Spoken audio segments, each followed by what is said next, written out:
Ladies and gentlemen, boys and girls, welcome to Wholehearted Living with Valerie and Benny. This is the sibling podcast where we try to help you live wholeheartedly. That's right. And we do it by one of us coming with a subject matter that the other person is surprised by. And then we just kind of talk. Yeah. So we chat. Yeah. Well, you have big news, so go for it. Wow. I feel like we've talked. Oh, wait. I feel Iggy. like. Oh, Iggy. Hey, Iggy. Nice. Good to see Thank you ya. for keeping us in sound. Hello. No, I feel like we've talked about this on the podcast for like the last 2 or 3 podcasts about us moving, but we finally moved. We're finally in and we're finally settled-ish. You're settled. We're definitely settled. That's a good, we're settled. Yeah. Now it's a matter of, because you're probably even going to fine tune things that you change your mind on that you did at one point. But no, but it's good because I'm one of those people. I took Monday off so that we could unpack all day Sunday, and then I took Monday off to fine tune all the unpacking that we did, and I wanted all the boxes put away. I wanted the boxes gone, so that happened. And now it's just about like decorating, putting the pictures up. Peter's putting some shelving up. We got the wrong shelving. We wanted like floating shelves in the kitchen. And so we had to reorder new shelving and exchange the other ones. And so just stuff like that. We're changing out the medicine cabinets. We're doing just stuff like that. Oh, did he ever get the washer dryer thing fixed? That's the other thing he has to do. So we're using it, but we just can't go out the back door because it's too big. So he's going to cut a space to be able to push the washer and dryers back. Yeah. And so I think that's on tomorrow's list of things to do. I think so. Yeah. Yeah.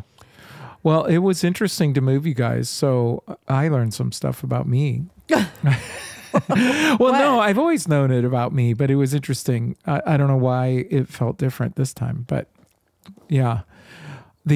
How did you guys feel about how the move went?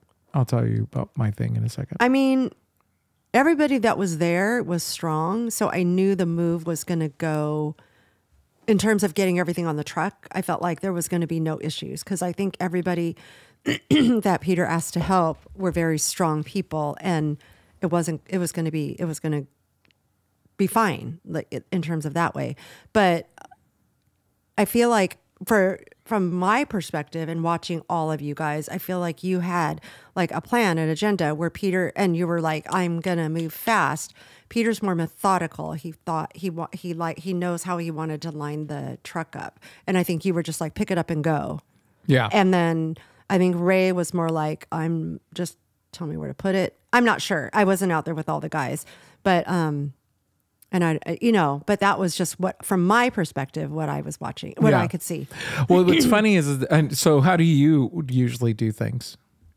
I'm methodical. Okay. Yeah. So I would have driven you crazy. Yeah. Because you did drive me crazy, to be honest. But I was like, no, because you would just pick up and go. And I'm like, wait. I think you're the one that probably ended up picking up the trunk and putting it in the truck with my purse on it, and we couldn't find my purse. I had my keys in it. But that's because everybody said everything out of the living room goes. So why wouldn't I? Take it? And so funny too, because it was just a purse on a trunk. So I'm like, wouldn't he have noticed that it was there? Patty and Maribel in the background going, it was a guy that picked it up. Well, obviously, because I couldn't have picked up the trunk by myself. But it was just funny because he's like, somebody would go, well, is this somebody's purse? Before they would throw it on a truck. 4 guys saw the thing and we all just put it in there. But that's because, like I said, in my mind, don't tell me to take everything out of the living room. Mm-hmm. So I'm sorry, I'm putting that on you. If you didn't want it to go, then don't put it in the living room. I told people don't take it. I really did. Yeah, but I'm serious. You can't. But it's hard because I was also loading my car, so I couldn't be standing there and delegating. But there was a couple things that I was like, because I think Tyler went to pick up my jewelry box. I'm like, wait, don't take it. Peter was going to wrap it so the doors didn't open and the jewelry all fly out because it's that standing jewelry box. And then the next thing I know, I took stuff out to my car. I came back and the jewelry box was gone. I'm like, I hope Peter wrapped it, and if not, I hope it's fine. Yeah. Well, yeah. I mean, you guys had it mostly prepped and ended up finding that thing without that big of a deal. But honestly, so my thought is, when you say let's do it, then let's do it. And I just grab everything. And what I hate is standing around. I really hate standing around because I'm like, this is just time wasted. Right. And this is one thing that I kind of thought about, kind of prayed about, thought about for myself is in a situation like that, it really didn't matter that I was standing around. Right. In other words, I guess for me, I'm always, when it comes to tasks like that quite frankly aren't enjoyable. It's not like this is like, wow, I'm so looking forward to moving. Right. You know what I mean? Of course. So it's like, so in my mind, it's like, I just want to get it done. Yeah. Let's just get it done. Yeah. And then once it's done, then I'm chill. Yeah. And so I just want to keep moving because to me, anytime we're not, it's just like, well, it's just making it longer. And then I just thought about it later and I thought, why did I care? I didn't have anything to do. Well, I know. And that's what I was thinking later. I was like, no, we all went to lunch later and we all ate and had a margarita.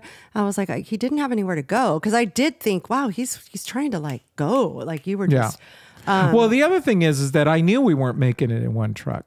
I knew we weren't making it in one truck. I mean, honestly, I didn't know. Peter was hoping it would all. That's why he took a bunch of stuff over the night before. Right. But I knew it wasn't. I mean, very quickly I was looking at this going, it's not going to happen, especially when I found out about the outside stuff. I was like, it's just not going to happen. And that's when I said to Peter, Peter, we're spending a lot of time trying to organize a truck that's we're not going to get everything anyway. Yeah. So why not spend that much time, right, load it up, right, and then come back. Right. And then we won't have very much. But man, if you would have seen it the second time, the whole bottom was full. Yeah, I mean, it was not. That's insane. So that's when it was like confirmed that no matter how much you would have spent. Yeah, he wanted to get the largest one, and we went to the second largest.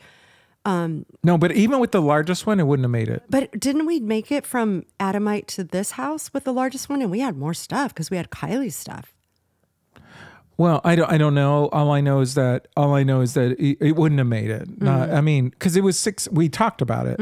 It was like 6 feet longer or something like that. The problem is that you can't. Those plants, a lot of the plants, the heavy ones, you can't put anything on them. You can't put anything on them, yeah. And you also can't put them on top of anything right, because they're so heavy. They're impossible to pick up. Yeah. So you're just happy that it made it. Yeah. And so there's quite a few things like that were impossible to put in a way that you could stack and that kind of stuff. Yeah. So honestly, in my mind, there was only like 3 oopsies with the furniture, which, you always hope and pray that nothing is damaged. I refinished the top of this like island and there was a lot of scratches on it, but it's easily with fine sandpaper.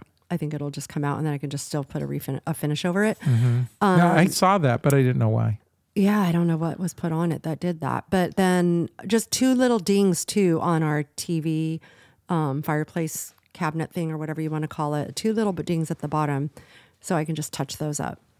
I found out that they have like sample paint of what I painted it with so I can just dap. So that must have happened in the truck then or something. Probably.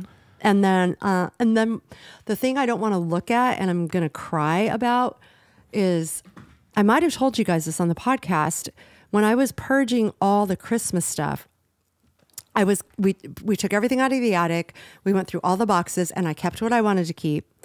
I had Kylie go through and say, what do you want? She took what she wanted and then I donated the rest. And there was one thing that I told Kai, I go, well, this white Santa's going to go. It's like a tall Santa that's made out of like, it's not hard. It's like a fabric Santa outfit. It's white. And then there's like cardboard that the whole Santa suit lays over, right? And so it's been in the family since Nicole and Dustin were a baby. Kylie grew up with it, seeing it in that. So I told her, I said, I don't really want this anymore. It's kind of falling apart. The head keeps falling off. She goes, but that's what makes it Santa. That's what makes it a memory that we always have to walk by and move the head back on.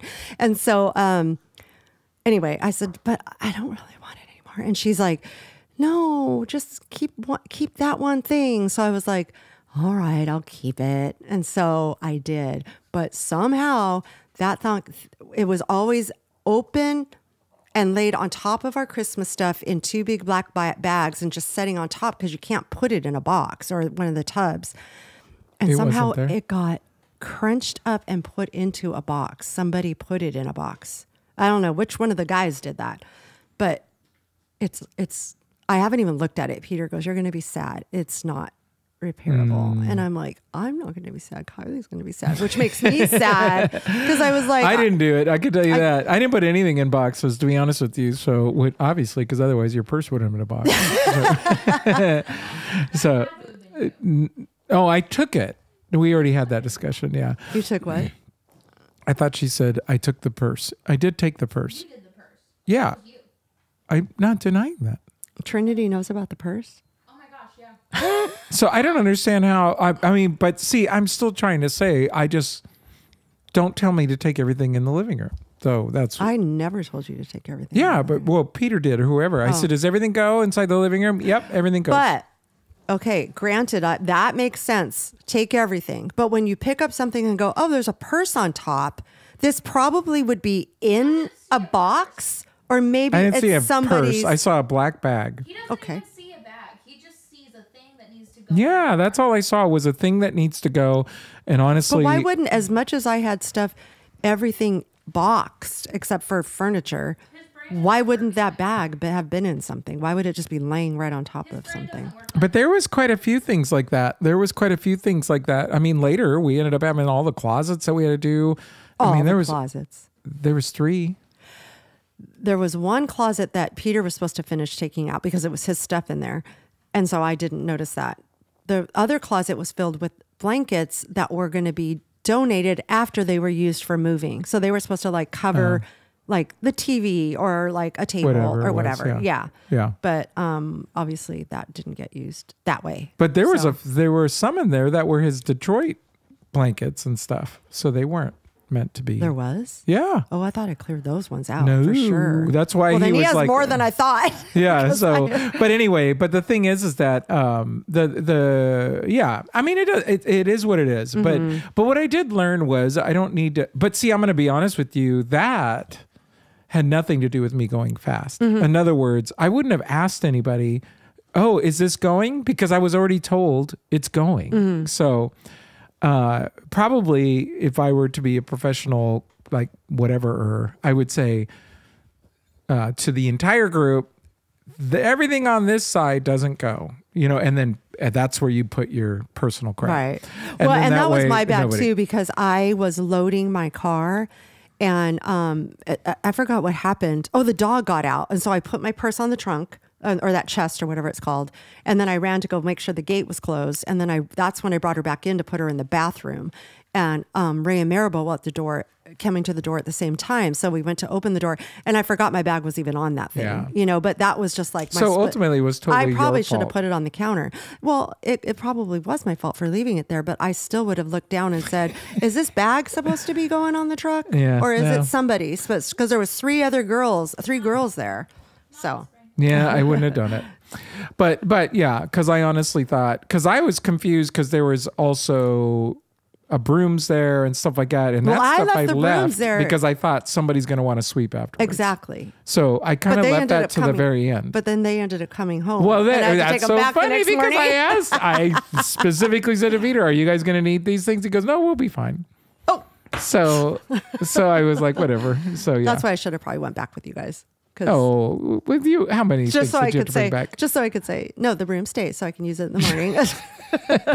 I was surprised by how long it took us because I really thought we'd crank it out. But then there was those little surprises. And then Peter forgot, we all forgot, apparently, the cabinet over in the garage over the washer and dryer. And that was his responsibility. And that as was well. all full. And Well, because he so- said I'm taking care of the garage, so I just assumed that Well, I'm was not. his cabinet. I don't think he's denying that it was Yeah. his fault, but we just didn't think about it. Yeah. And then when you're doing, and then it was so funny because he kept closing the door, and I said, "Why don't you do a final walkthrough?" "No, we're good."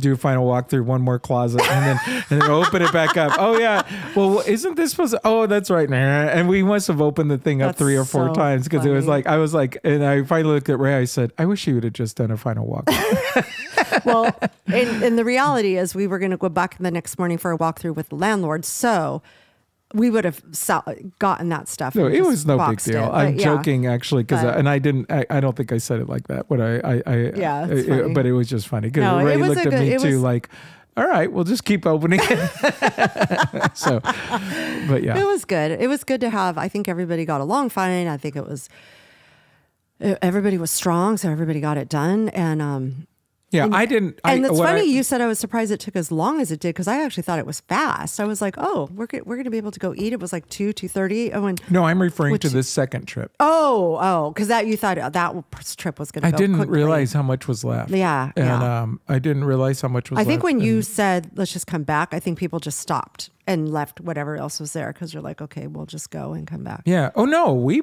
loaded for a long time after that. No, there was quite a bit that we loaded, but we just didn't worry about it being perfect. Because it was like trying to do it. Yeah, if it's not going to fit or if it's really awkward, we'll wait till we come back. Yeah.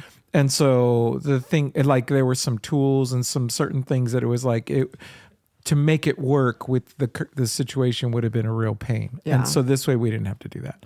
It's nice that we have a pool though because it was so hot. Peter went in and jumped in the pool.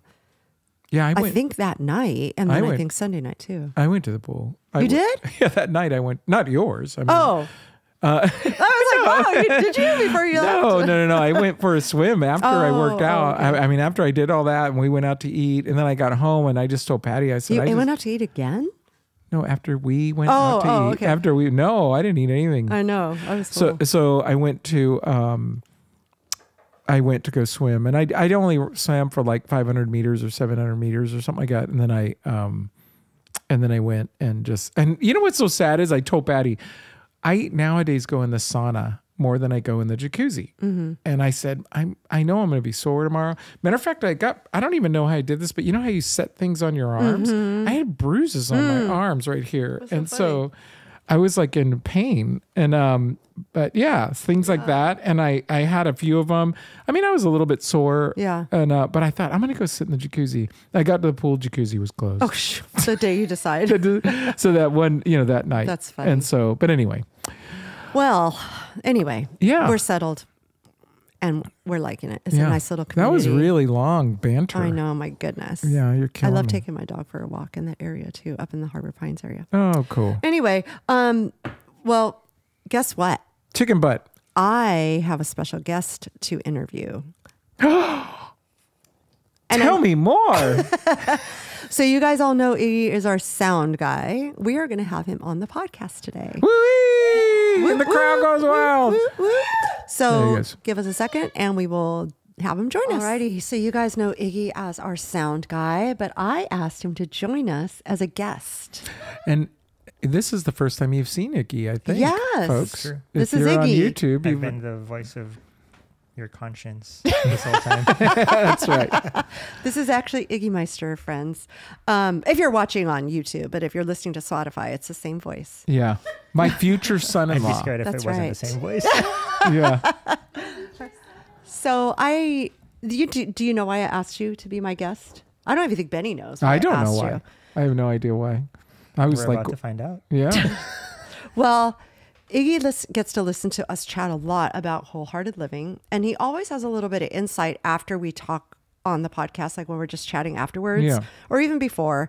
He doesn't say a lot on the podcast, as you all know, but Iggy, I think 2 podcasts ago, or maybe it was the last one, I'm sorry that I don't know which one it was, we were talking about you possibly getting a job, and we were like, it looks really good.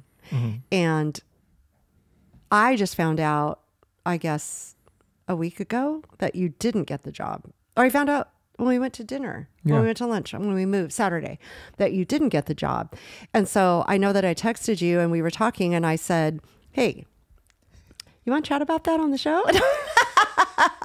Because I feel like you were very hopeful and almost had this like, they wouldn't keep talking to me unless I was a thing. So how do you feel about that? Tell us about it.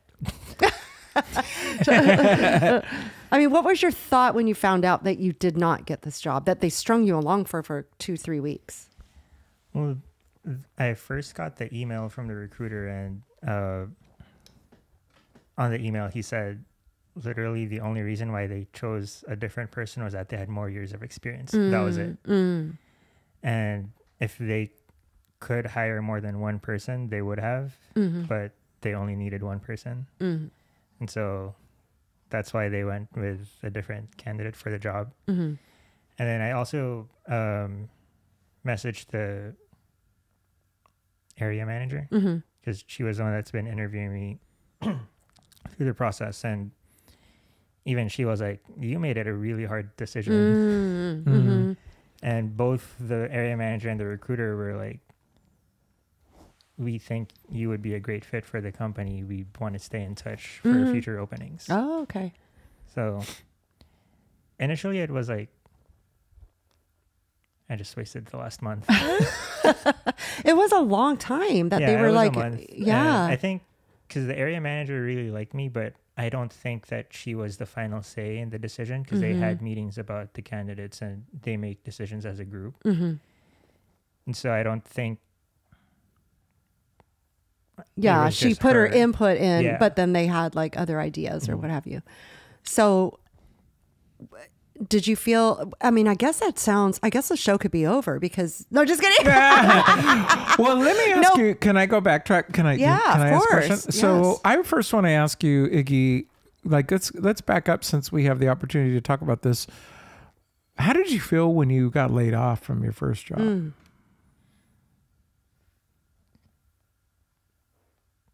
Scared.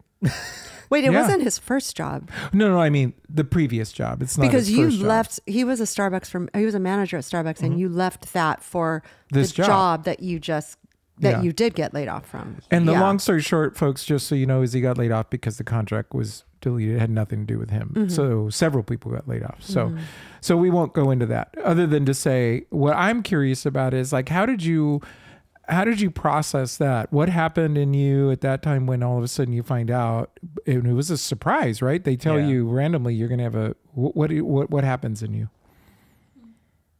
I think at first it was like, well, what happens from here kind of thing. Yeah. I've never been in that kind of uncertainty before. So it was definitely kind of weird trying to figure out what happens next. But as time went on, the closest example I could think of was when I had appendicitis. Because for the whole day I was just having pains, and we went to the ER in the morning. They couldn't figure out what it was. Went back later that night, found out it was appendicitis. And the moment that they said, you have appendicitis, we're going to try to schedule you for surgery in the morning, I was like, okay, cool. Like I didn't feel scared anymore. Right, what's right. happening. Because it was a Yeah, certain yeah. thing. It was Yeah. like a definite. It was like, yeah. oh, cool. Like, The unknown was worse. Right. yeah. So then at that point, it was like, they do the surgery, and then whatever they tell me I have to do for recovery afterwards, I just have to do that, and everything's good. So then with this one, I think maybe after a day or two, I was like, well, I have the rest of the week before I'm like officially unemployed. Right. I'm going to start applying for jobs. Yeah. Yeah. Yeah. Yeah. So then that kind of became the thing of like, I'm just going to start applying for jobs that interest me, and then take it from there. Do you think things happen for a reason? Yeah.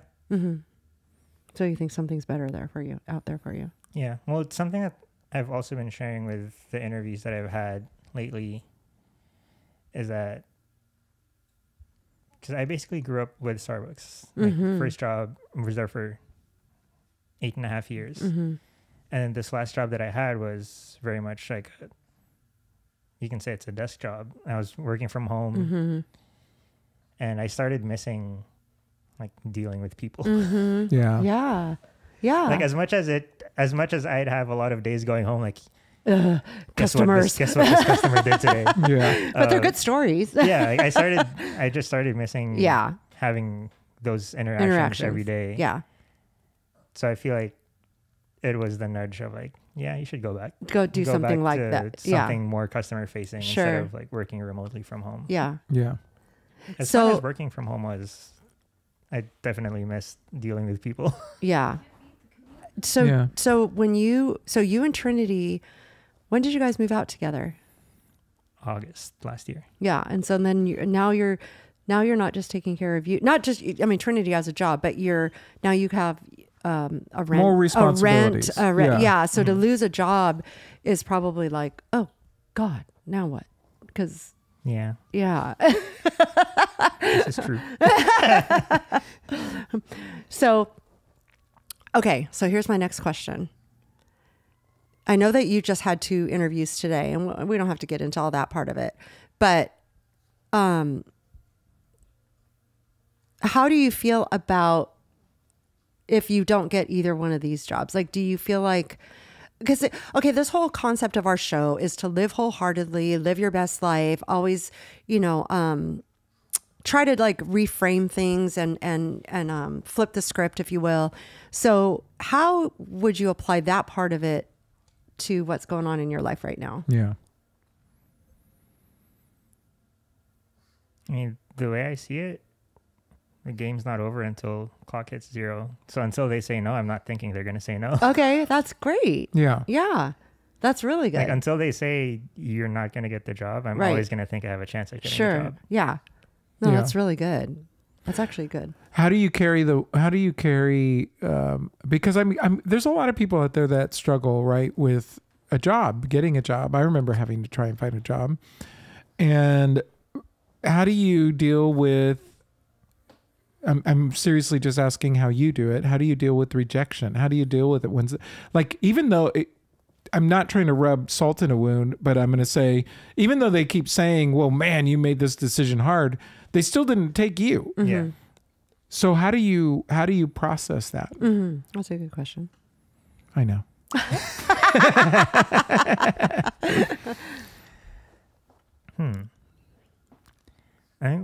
Do you feel it was rejection, even though they did kind of, excuse me, cushion it? Yeah, I mean, at the end of the day, it's still saying no. Mm-hmm. But it definitely felt like at that point it was like how do you say it? The wind was taken out of my sails. Yeah. Mm-hmm.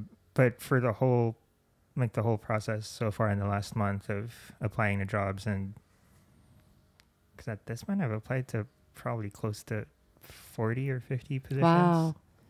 And the 2 interviews I had today were just the second and third ones that got back to me, and I was like, hey, schedule an interview. Right. So there's a lot of, I mean, currently there are still a lot of like I haven't heard back from, but then there's also a lot of like, no, we're not moving forward. Right. And I think that was something that I had to tell myself at the start, because up to that point, I've gotten every job I've applied for. Right. So that definitely This is probably new territory. Yeah. So then, like, I applied for Starbucks, got that job. Right. Wanted to be a supervisor, got that job. Right. Interviewed for ASM, got that job. Yeah. And then wanted a career change, interviewed, got that job. Yeah. So then the biggest thing for me at the start that really sucked was that they were saying no before I could even interview. Yeah. Because then to me it was like, well, like, Wait, just talk to me. if you give me a shot, I can yeah. show you what I got. Yeah. Yeah. That's true. Yeah. And I think at the start, that was the hardest part of it. Just Interview. I mean, just applying, and nobody getting Yeah. back to you. Yeah. And then eventually I was like, I had to tell myself, like, you're not going to get 100% response, and you're also not going to get 100% yes. Yeah. Like, especially, like, I had to think about it too. I was like, I've interviewed people and I've had to say no to Sure. people too. Yeah. Yeah. So then I know that not every application is like, yeah, cool, we got you. So one of the ways you process it is just recognizing that it sounds like this is somewhat of reality. Like, you rejected, I'm going to use that term because we were using it earlier. You didn't hire people who might have been good, but there were just other people that for whatever reason, they seemed to fit better. And so you went for them. And so you kind of apply that to, well, that's what they're doing too. The bummer for you is when they don't even interview you, then you're saying, you have no idea if I'm a fit. But then again, then you don't have that waste of time. Yeah. Yeah. But then, like earlier, you were saying everything happens for a reason. The 3 interviews I've had have all been with companies that, when I read through like the mission and values, they're all like, I want to be a part of that. Yeah. Well, What's really interesting to me, the fact that like this company that did say no, and not to harp on it, but what I'm curious about a little bit, and we personally talked about this a hair, but I always wonder, at least in my experience, sometimes when things do not happen the way I had hoped that they had happened, ends up being the best thing for me. I got fired from Starbucks, and even though my numbers should not have gotten me fired, and that's a whole nother story. I was scared to death about money, and we own this place, and I was like, what in the world, and blah blah blah. There were so many different things, but I look back on it now. It's easy for me to say this now, and I go, it's one of the best things that's happened to me, because if I would have stayed there, it was good money, or would have been even better money, and this and that and the other. And the truth is that I don't think I would have been happy. And I'm not sure if I wasn't fired, if I would have quit. I guess that's what I'm coming down. I don't know if I had the guts to quit. Yeah, and I'm listening to what you're saying, and it kind of sounds like what you said, Iggy, that you were missing the interaction with customers. You were that was a part of it that you really did like. You may have not quit the job you were doing remotely because it was a safe way to bring in money, and maybe now it'll open up to something that you're more happy with. I think even going back to leaving Starbucks, if I didn't leave Starbucks, I don't know if I'd be the same person I am right now. Yeah. Oh, yeah. Because then, like me and Trinity talk about it, she thinks I still haven't realized the full impact of it, but I never realized how actually burned out I was until I stepped away from it. Yeah. And I didn't realize how much it was affecting different things in life outside of work until I was already away from it. Yeah. It's weird when you're in something. It's funny because I was just talking about this with a friend at work that this is off the subject of this completely, but our mom didn't realize I was living in a state of depression when I was married to my ex-husband until I was out of that relationship. And I didn't realize I was either. Like, I just thought, this is life. This is the way it's going to be. And then once I was out of that whole situation, I felt better. I obviously looked better because mom would be like, oh my gosh, you are different. Yeah. I don't feel like I changed drastically, but whatever that weight of the world of that being in that relationship did to me had an effect, and I didn't realize it until you get out of it. Yeah. Yeah. I didn't feel the difference right away until but even like a week after I left, Trinity one day was like, you're sleeping a lot better now. I was like, oh, I didn't even realize that. Wow. Yeah. I had a friend who he has a high level financial job, and to make very long story short, he switched to a different company that was going to give him it was a higher rank even, and but he didn't really care for the company, but he thought, well, I might have advancement here, even though he did think his current job was good and he got paid very, very well, but this other one was like, quote unquote, better, and he was going to get a very significant 6-figure bonus if he just stayed for 4 months. All he had to stay was for 4 months or 5 months, and then they were going to give him like a better than 6-figure, like it was a 6-figure bonus. And he lasted about 2 months, and he quit and returned back to where he was at. And it was really hard for him, because you can imagine saying goodbye to, all I have to do is stay for 6 months. But he was like, but he actually went back to the previous company and had a very different perspective on it, because now all of a sudden this company makes sense to me. It's like this, in his mind, it was like he really was able to go, and a lot of the things that previously bothered him, he could let go, and a lot of the things that, So, but what I'm getting at is our perspective shifts when things shift, right? And when circumstances change, and we could look at it. I'm interested in the fact that, see, I wonder, even though that one job that they just said no to you looked really good, and we still don't know what it could have been, maybe the gods didn't want you to have that job. And maybe there is something, in fact, better you know, even though that looked really good, maybe there is, I mean, it's hard when we're, you know, a starving person, everything looks yummy. If you're starving, everything looks good to eat, right? And so when right now you're in a place where you're looking for a job and it's not like you're sitting on $1 million that you could just rest on, everything looks good, right? And so it's, and I'm not saying that it wasn't good. I'm not saying that it couldn't have been good. I'm just saying, I wonder. Well, that's why I asked you if you think everything happens for a reason, because I feel like you wanted it. They dragged you along like they were going to give it like to you. Like they were going to give it to you. It seemed like a foregone conclusion to everybody. I think the other thing too, like when it comes to dealing with the disappointment of being told no after it, was I could walk away from it knowing that I gave it my best shot. Yeah. Yeah. That's so great. like it's like, even though they said no, I'm like, okay, I can live with that. Mm-hmm. Like I don't feel bad about. Like you didn't do it like a woulda, shoulda, coulda thing. Yeah. That's good. So then walking away from it, I'm like, that's fine. I can live with that. Mm-hmm. Good. That's right. Well, and I think that's and that's why I wanted you on here, because I wanted to know from your perspective how this ties into like wholehearted living. And I think that in and of itself kind of sums it up. Like you gave it your best shot. You were okay with the answer. It would have been good, but maybe something out there, probably is something out there is better suited for you. Yeah. And that's all we can do, right? So I'm grateful that you are doing what you need to do to get there.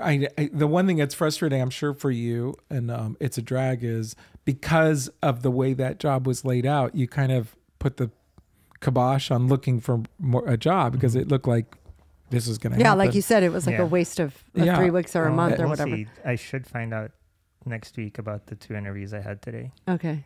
Yeah. How did those go? Do you feel? They both went pretty good. Good. I like they both felt very like it didn't feel like an interview. Mm-hmm. I just felt like we were talking for. Oh, nice. It was scheduled for 30 minutes, but both of them went for like 40 minutes. That's good. And for one of them, I should hear back early next week about the actual decision. Mm-hmm. And for the other one, I should hear back next week.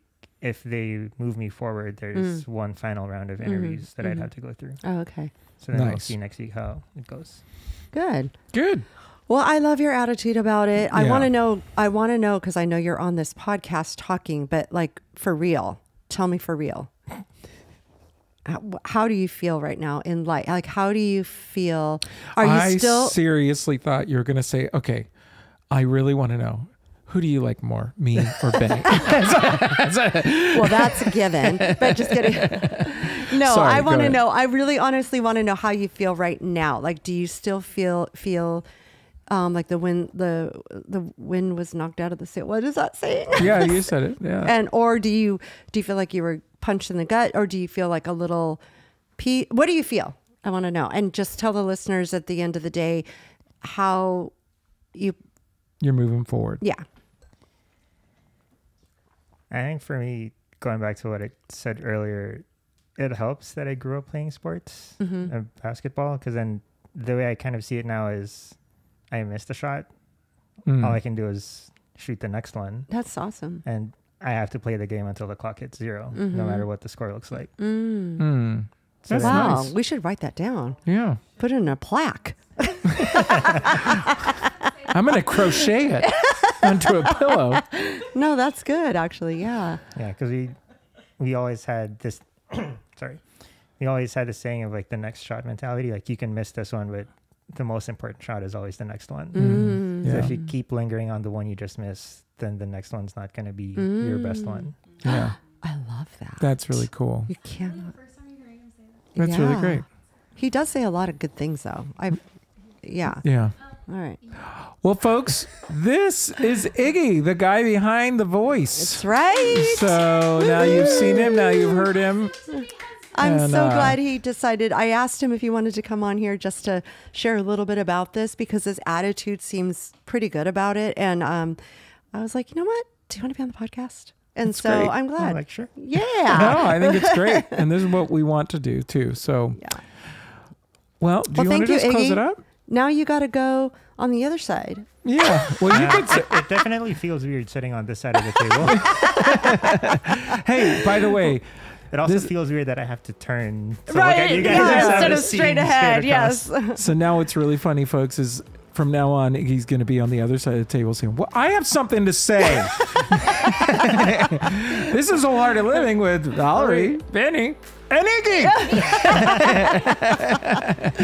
Well, you guys, we're just going to close it out from here and just say that we're glad you're here. Very We're glad on you're here. Spotify, YouTube, and you can follow us on Instagram at wholehearted_living_podcast. And we'd love to hear from you. Please comment. Please let us know if you have a topic you'd like us to discuss or any Yes. questions that Or you if have. you're local and have something good to say about living a great Wholehearted wholehearted life, life, and you want to that'd be be a great. guest, you're welcome. We We want- had Iggy on here Yeah. after all. We want to hear from you folks. Yeah. So thank you for I was like, listening. I'm just gonna show up. We'll talk about whatever. I'm just gonna be there. All right, you guys, thanks for being here. We'll chat with you later. Bye. Ciao.